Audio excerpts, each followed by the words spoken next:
খুব সুন্দর একটা দৃশ্যের সাক্ষী হয়ে কিন্তু রইলাম আজকে সকলেই। চলো শুরু করছি আবার একটি নতুন ভিডিও। আশা করি ভিডিওটি তোমাদের ভালো লাগবে, পুরো ভিডিওটা দেখতে থাকো। সকালে উঠে একটু মিষ্টি ভেজানো জল খেয়ে আজকের দিনটা শুরু করলাম। আর বরাবরের মতো আমার অভ্যেস চুলটা খোপা করে রাখা, সেটাই করে নিচ্ছি। কারণ চুল ছেড়ে কাজ করতে আমার ভীষণ অসুবিধা হয়। আজকে কিন্তু বেশ একটু কাজ রয়েছে, কারণটা সবটাই তোমাদের বলবো। বাবা বাজার থেকে চলে এসছে, আমি এখানে মশলা করছি। এখানে আদা রসুনটা বেটে নিচ্ছি, আর লঙ্কা বাটা কিন্তু হয়ে গেছে। অল্প পরিমাণে মাংস আনা হয়েছে, সেই মাংসটাই কিন্তু রান্না হবে।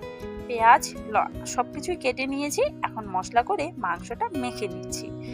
এখানে পরিমাণ মতো হলুদ আর নুন দিয়ে আদা রসুন বাটা, লঙ্কা বাটা, কুচনো পেঁয়াজ সমস্তটা দিয়ে মাংসটা ভালোভাবে মেখে নেব। আজকে বাড়িতে মামা আর ভাই আসবে, তার কারণ আজকে আমাদের বাড়িতে যে গরু রয়েছে সেই গরুটা ভাইকে দেওয়া হবে। মায়ের অনেক দিনের ইচ্ছা ছিল ভাইকে একটা গরু দেবে, সেই জন্যই কিন্তু বেশ বড় হয়ে গেছে, এখন 1 বছর মতো বয়স হয়ে গেছে।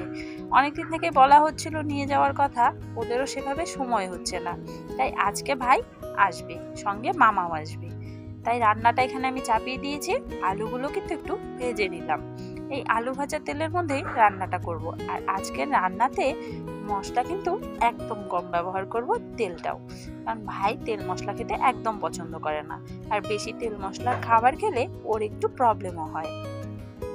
আজকের রান্নাতে কোনো রকম শুকনো লঙ্কা বা শুকনো লঙ্কার গুঁড়ো কোনোটাই কিন্তু ব্যবহার করছি না। একদম কাঁচা লঙ্কায় কম মশলায় রান্নাটা করার চেষ্টা করব।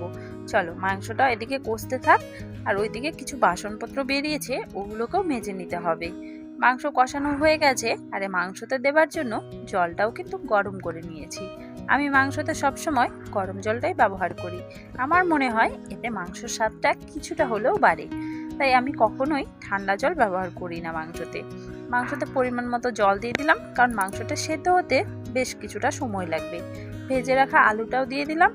এবার ও নিজের মতো হতে থাক, আমি এদিকে বাকি কাজগুলো সেরে নিই।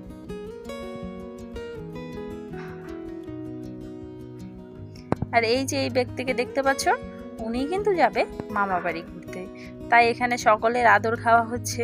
আর সত্যি বলতে একটু কিন্তু দুষ্টু রয়েছে, কারণ সকলকে ওর কাছে যেতে দেয় না, আর সকলকে আদরও করতে দেয় না। মার কাছে আদর পেলো, এখন বাবার কাছে আদর খাচ্ছে। আর 1 বছরের মধ্যে অনেকটাই বড় হয়ে গেছে। যাই হোক, নেওয়ার ইচ্ছে রয়েছে টোটোতে। এদিকে দেখো, খুব সুন্দর একটা দৃশ্য কিন্তু আমরা সকলেই দেখলাম। পিসি তার ভাইস্তাকে তুলে দিল। যাই হোক, হোক না ছোট জিনিস, তবুও তো এটা অনেকটা আনন্দের, তাই না? ওরা চলে গেছে, ভালোভাবে বাড়িতেও পৌঁছে গেছে, কারণ ফোন করলাম আর নিয়ে গেছে টোটোতে। কালকে ধান ভেজানো হয়েছিল, আজকে সেগুলোই সেদ্ধ করছি। এখন তো সন্ধে প্রায় হয়েই এসছে, এই সময় বসিয়ে দিচ্ছি।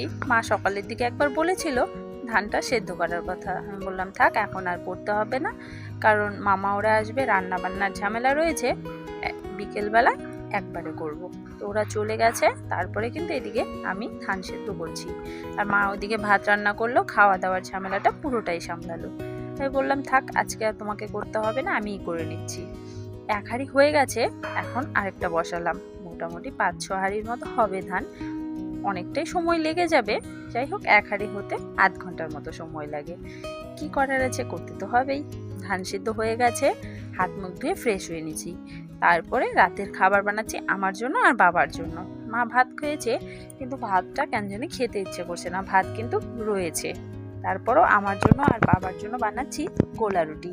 আর এবারে রেশন থেকে কিন্তু খুব সুন্দর আটা দিয়েছে। আটাটা দেখে যেন আর তর সইছিল না, যে কতক্ষণে বানাবো আর খাবো। এত সুন্দর মনে হচ্ছে যেন একদম ময়দা। আটা বলে কিন্তু বোঝাই যাচ্ছে না। দেখো, গোলা রুটি বানাচ্ছি, আর আটা সুন্দর হলে কিন্তু গোলা রুটি খুব সুন্দর হয়। বাবার খাওয়া হয়ে গেছে, আমিও নিয়ে বসে পড়েছি খাবার। চলো আরাম করে খাওয়া যাক খুব সুন্দর খাবারটি। আর খাবার খেতে খেতে আজকে ভিডিওটা শেষ করছি। ভিডিওটা ভালো লাগলে লাইক, কমেন্ট, শেয়ার করে দিও।